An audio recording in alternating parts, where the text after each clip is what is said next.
move the drama along while staring into the face of a new actor. And look into the face, because they replaced Navia as well, I had to look into the face of a new actress and say, Navia, I love you, to a whole new actor, you know, it was kind of crazy. For those of you who didn't watch Spartacus, they replaced 2 lead actors in between seasons, and how many Spartacus fans out there? Come on, man, so the Spartacus fans like your order? Well, you know, it was a major change, but we held, you know, we stood, the storyline was stood, and it followed through. You know? But I think that was the thing, they had to rely on myself, John Hannah, Lucy Lawless, and some of the core cast just to keep the story strong in the center, and then marry these 2 new actors. You know? Thanks. So before we move on to Arrow, I want to ask you something about the Hobbit trilogy. Azog the Defiler, that's one killer orc. Anybody know Azog? Hobbit fans, he's all out your order? But I heard you say in the interview, it took a lot of experience to inhabit that kind of a creature while dressed as an idiot in a tight bodysuit. Can you elaborate on what it was like to actually become that character? Well, you know, I actually didn't get the role first. The role was given to a 7-foot guy who had to be done up in makeup and prosthetics, and but for him it was, I knew the guy. This is the crazy thing, I went to high school in Newcastle, Australia with the other guy who got the Hobbit. We're in the same year in high school. So who would have thought back in 1987, when we were both in high school, we'd look at each other and go, one day you and I are both going to get employed by Peter Jackson to play Azog the Defiler in the Hobbit trilogy. I mean, it's so kind of random that that's the case. But anyway, he got the role first, but as I understand it, you know, he spent 8 hours in a makeup chair. By the time he had everything on, it was very cumbersome. And then he had to play this big orc and kind of, you know, and he wasn't really I won't say he wasn't an actor, but he was more cast for his physical. And, you know, I mean, you know, I just heard that Peter Jackson got into the editing booth with 2 months to go before the film was being released and realized it wasn't working. And so they decided that what they would do is they'd digitally remove his performance, because everything was shot on green screen. They'd remove the actor and then have me perform the role and get the special effects guys to put it in. When I met the special effects guys at a workshop in New Zealand who had to do this job that was now going to be like 2 months that had to film, they were having a heart attack. They were literally given 2 months to do all the special effects and put me in as CGI, and these guys were beside themselves. Like, I'd be in the studio and the guy would be rubbing his head like this, going, we don't know how to do this. But I was very up to speed with fighting because I was doing Spartacus at the time, and I just stepped into the role of Azog and just really owned it as a kind of I based it upon Jaws, the Great White Shark, and Darth Vader. And can you explain that a little bit? Well, when I saw an image of Azog, he looked like a big white creature, you know, like a menacing alpha predator. And I just, if you think about this, how many people watched Azog? Okay, everybody else is going, I don't know what he's talking about. Whatever. Okay, guys, sorry about that. But, so, Azog's this big white creature, right? And so I moved him, if you watch it, I move him sort of like this a lot. I'm like, dun, dun, dun, dun, dun, dun, dun, dun, dun, dun, dun, dun, dun, dun. So in my head, I was playing Jaws the whole time, you know? And then I'd say to Peter Jackson, can I make him sort of not look at camera, because I wanted him to lurk. I didn't want him to be like, rah, rah, rah, you know? Because that would be like seeing Jaws' face all the time, you know, like. So I sort of I'd work a scene so that I'd suddenly then turn and explode like a shark in the water. And then I was thinking, you know, the voice of Azog, and I thought of James Earl Jones, you know, and Darth Vader, you know, like, and listen to it, right? I am your father, Luke. You know, Luke, I am your father, right? And then Azog, you know, it was placed at the same level. So I completely copied Jaws and Darth Vader, and that's what Azog is. Wow, I love that story. Darth Vader meets Jaws. Is there anything you can say about working with Peter Jackson? Like, is there any method, like, you learned a lot from him, or is he very... He's like a general, you know, he's like, you know, any big director, you know, that's working with millions of dollars, you know, like hundreds of millions, and with state-of-the-art technology, they're like generals, you know, because they have to really corral a whole kind of, you know, hundreds, maybe, you know, up to thousands of people that are part of the team, you know. So at the studio, at Peter Jackson's studios in Wellington, they do an announcement when he's coming to the studio. It comes over the loudspeaker, they say, Peter Jackson will be in the studio in 10 minutes. But it sounds like an elevator voice. I can't do the elevator voice. Peter Jackson will be in the studio in 10 minutes.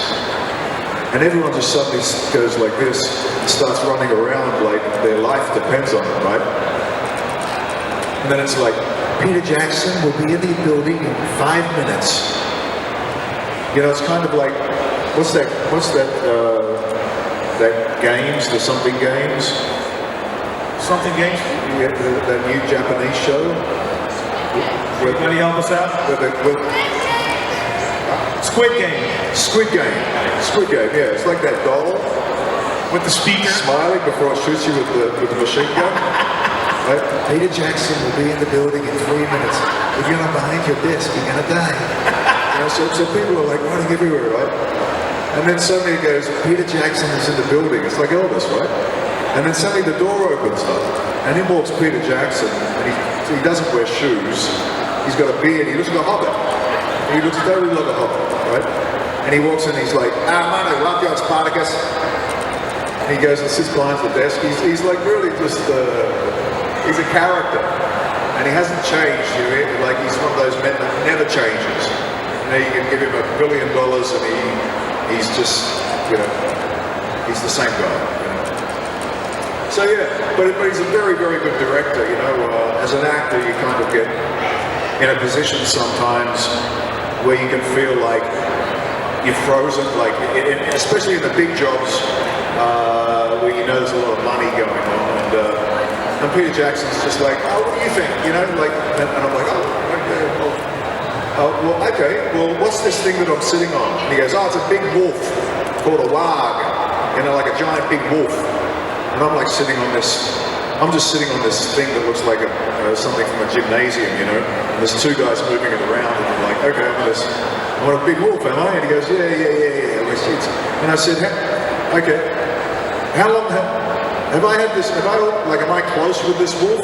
Do I have a relationship with this wolf? And there's no wolf. You gotta think, I'm sitting on a pommel horse, two guys moving it around, but I'm trying to realize what this thing is. And he went, oh, that's a good question. Like, what do you mean? I said, I don't know, maybe I bought this when it was a puppy. So I'm like really close, and I can use my fork on my hand as Azog to scratch its neck. Watch it, watch the movie.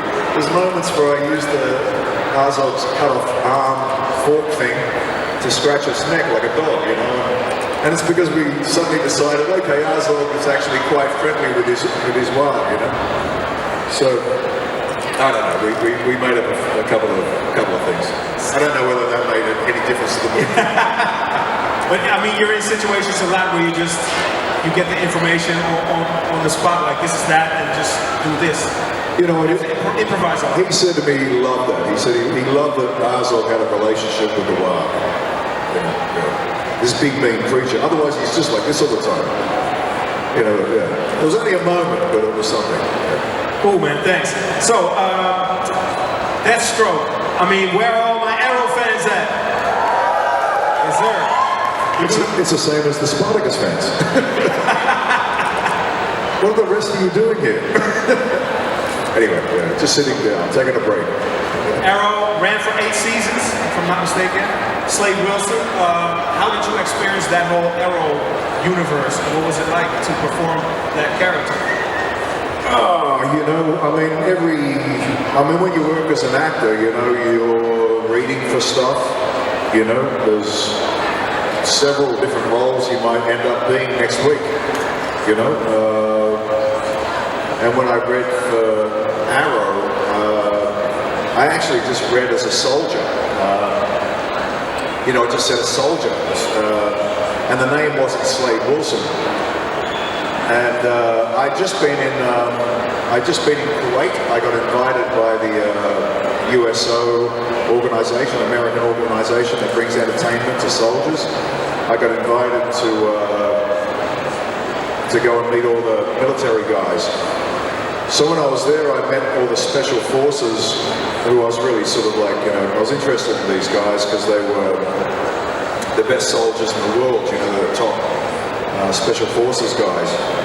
And I met one of them, and we're in front of all these Marines and whatnot, and they said, I said, who's the most dangerous person out of all of the soldiers? And they pointed at this guy, and he was bald and kind of unassuming. And they said, oh, yeah, night, and all of them overwhelming. And I said, so I asked him, you know, I guess you're kind of deadly. And he was like, well, you know. And I said, can you show me some moves? Can you show me something? Like when you're sneaking in, you've got to do hand-to-hand combat, you know? And he grabbed me in a chokehold and sort of almost knocked me out, you know, in front of everybody, you know, and I actually grabbed him by his nuts as hard as I could. And he said to me that was a good reaction because that was about the only thing he could have done because you'd be dead in a couple of seconds, and that hurt. I was like, my pleasure. But when I ended up making friends with him, but when I left Kuwait, I went to Los Angeles, and within a week I had the audition for Arrow. And during the audition, you know, there was this moment of putting Oliver Queen in a chokehold. And so I asked the director, the casting director, I said, can I grab him and put him in a chokehold in front of the camera? And as we did the audition, the guy fell unconscious. And I choked him out. And so during my audition for Arrow, I knocked the reader unconscious in front of the casting director, who told the kid to go and wash his face, and then said to me, I thought he was going to kick me out. And I said, I'm sorry. And he said, no, it's perfect. And I went behind the camera, we watched him, we saw this guy's eyes, he fell unconscious. And to this day, I can't believe that happened. And that's actually how I got the role. But I said to him, listen, you know, when I came in and I read the audition, I automatically thought of this guy that I met a week ago that put me in the chokehold. And I wanted to bring his energy in because that's the real deal, you know. And he went, well, it seemed like the real deal, so that's why you got the role, you know. Funny how things can happen. Yeah, man, amazing. I mean, Arrow is something else. Actually, you know Mike Grell, who used to draw... You know, it's kind of disconcerting looking at myself down the hallway there, like, Deathstroke. Look, hey, buddy. So I have one more question before we go into the Q&A. Just a quick question about, I think you did a voice role as Petruccio in American Dad. And I know for a fact doing voice roles is kind of like a rhythmical craft. You know, how did you experience that? What's the difference for you between acting roles such as you do in Spartacus and Arrow and then doing something like American Dad?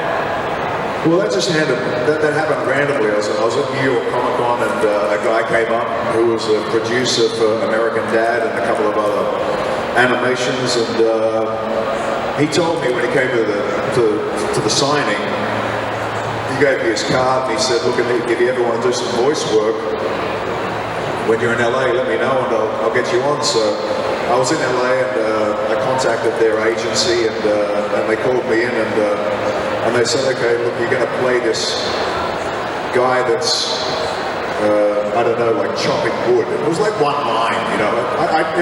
It wasn't a breakout for my career, but it was interesting, you know, like just to do a voice, you know. And I just had to chop a tree and say something like "America needs wood." I mean, and I honestly haven't got a good American accent. I hate doing an American accent. I feel like I start sounding like I'm talking through my nose, you know. It's like, I'm American. And, okay, so let's say that I go, America has to have wood. So it's terrible, right? Pretty spot on. So if you watch American and you see this wood chopper go, that's me.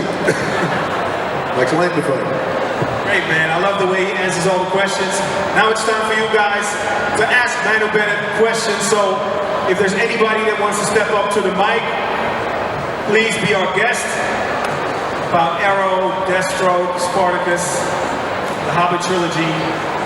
I look at Deathstroke, he's standing down the end there, but he's got no questions. Come on, kid. He's on point. He's like, yeah. Hi. Is the mic on? Yeah, hi. Go ahead. So I have a question. When you put a mask on from Deathstroke, how much space is there between the mask and your face? How uncomfortable was it to wear the mask? That's kind of like asking about my underwear.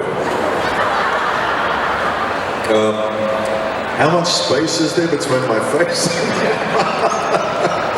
Exactly? You're very technical, aren't you? You look like a bit of a genius. You've got that kind of Stephen Orby's got a genius look. You're trying to find out the exact measurement between my face and the mask. That much? I don't know. It's comfortable. Yeah. It's comfortable. I don't remember doing a head cast for it, because usually you do head casts for things that go on your head. So I don't think they've made it as ergonomically as what IKEA could have done. But you know, I don't know. It was pretty comfortable. I can't complain. The patch was different. The patch, when we first made it, had a tendency to suck in to my eye. So they kept on saying on the first couple of episodes, the patch is concaving inwards. So they had to sort of make a pillow behind it that sat in the concave of my eye to make it nice and flat. Wow. Yeah. Thank you. They're good? It's a pretty special question. Next question. Fantastic. Please step up to the mic. Hi. Hi, my heart is beating a mile a minute. I was wondering about The Hobbit. How was it with the rest of the cast? You have, of course, Martin Freeman, Richard, Orlando Bloom. Did you have much interaction with them? Was it friendly? Was it fun? Darling, remember what I told you before about another big tall guy? What's that? Was that for all the movies? I thought it was The big tall guy shot all of the movies. All of them. And then Peter Jackson brought me in at the last minute, so I didn't meet anybody. Oh, that's a shame. Literally at the London premiere for the Hobbit, I ran up and I grabbed Richard Armitage just to say hi, and two security guards grabbed me. I was like, hey, I play Azog. And they're going, no, he was a White Orc. I'm in this movie. I went, I'm a Maori, man. I'm a Polynesian, dude. It was in CGI. No, that's funny. I remember being on an airplane, actually, and I saw this kid watching The Hobbit on the in-flight movies thing. And he's sitting there like this little kid, and he was like this, he was like eating his lollies and whatever. He was like intensely watching an Azog scene. And I went up and went, that's me. This kid went,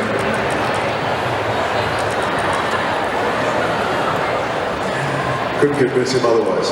But yeah, so I met everybody at the after party and at the premieres. Yeah.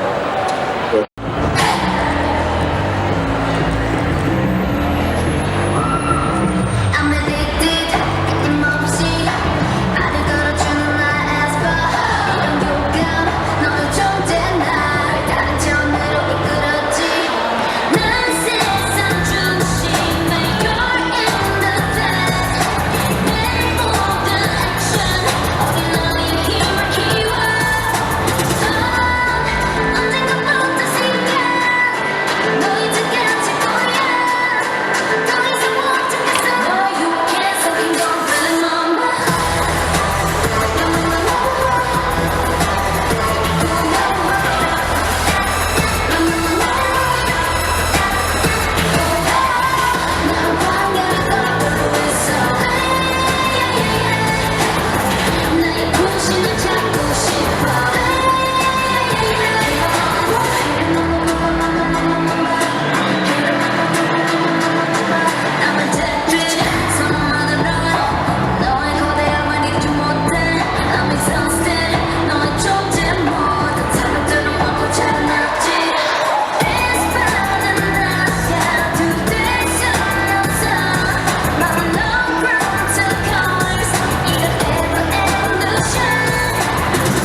last words. I'll give you to the count of time's up, done! Sheesh, I'm not that crazy.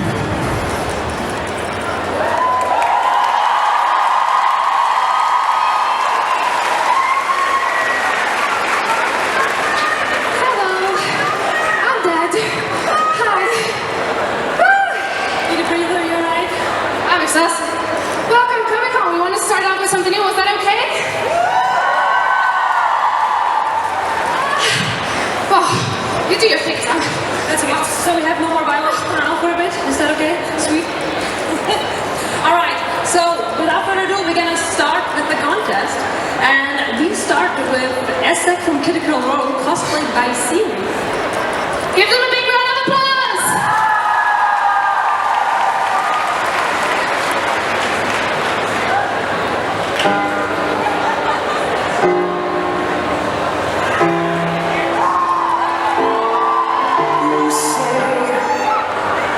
Price of my love's not a price that you're willing to pay.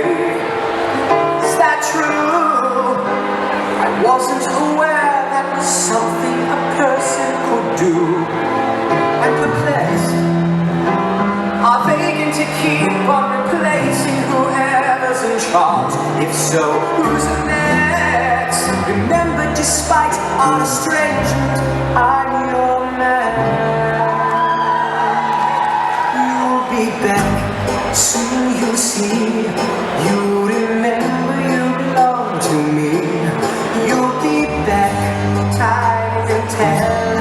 You remember that I served you well. Oceans rise, empires fall. We have seen each other through it all. And when push comes to shove, I will kill your friends and family to remind you of my love.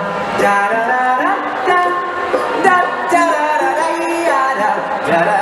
Everybody, da da da da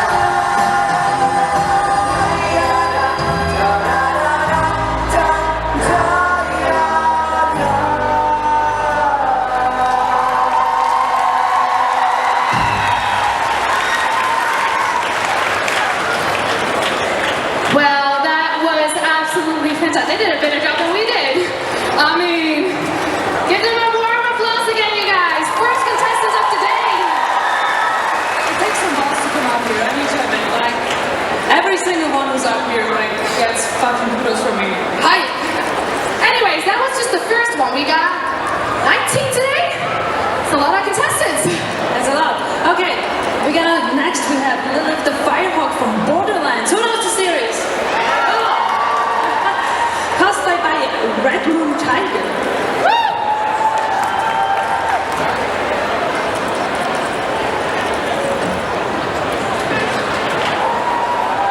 We have to find the vaults before they fall into the wrong hands. We have got to keep searching. And that means leaving Pandora.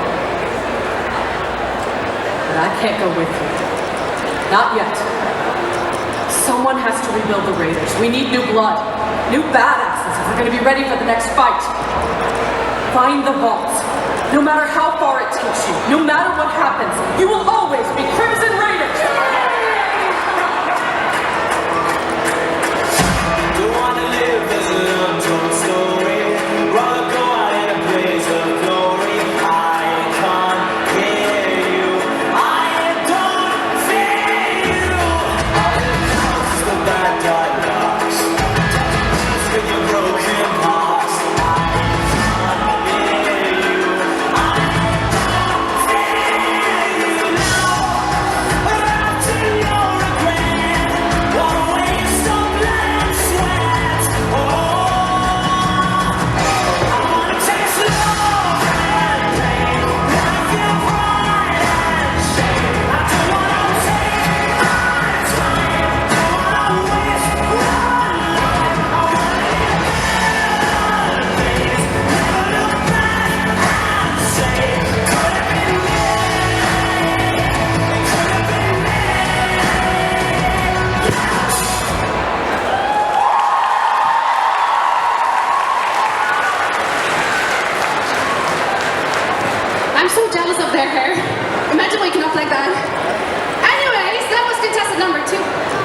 just pick this up. There we go. Okay, so